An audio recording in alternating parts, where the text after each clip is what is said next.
রক্তদান মহোদ্যান এই আহ্বানকে সামনে রেখে সোমবার অমরপুর মহকুমা হাসপাতালের সরকারি কর্মচারী সহ শিক্ষক কর্মচারীরা অমরপুর মহকুমা হাসপাতালে স্বেচ্ছায় এক রক্তদান শিবিরের আয়োজন করেন।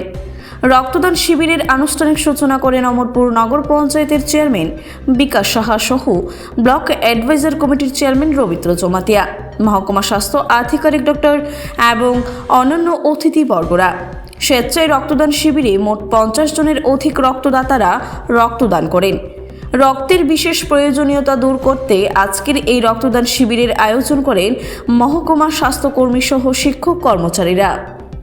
চারু ভারতী শিক্ষা সদনে 2026-27 ইংরেজি শিক্ষাবর্ষের জন্য সকল শ্রেণীতে ভর্তির প্রক্রিয়া শুরু হয়েছে।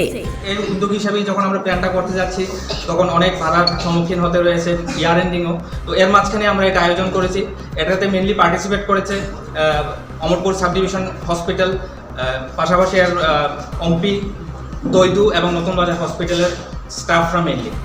বাট স্টাফ ছাড়াও অন্য স্টাফও কিছু অন্য আউটসাইডের ইয়ারাও আছেন, ডোনাররাও আছেন।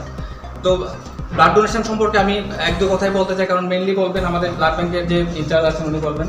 তো আমি বলতে চাই যে রক্তদান একটা জীবনদান। তো রক্তদান এই প্রোগ্রামের মাঝখানে আমরা মানুষের মাঝখানে অ্যাওয়ারনেস করতে চাই যে রক্তদানের মাধ্যমে কি হয়, ক্রিটিক্যাল পেশেন্টসদের লাইফ সেভিং একটা সিচুয়েশনে আমরা রক্তদান লাগে। তো এটা যদি ক্রাইসিস থাকে, রেগুলারলি যদি আমরা ডোনেট না করতে পারি, ব্লাড ডোনার যদি না করে, তাহলে রোগীর অকাল মৃত্যু হতে পারে।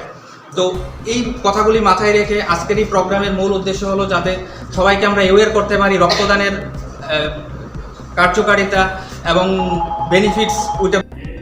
ব্যুরো রিপোর্ট, খবর জনস্বার্থে।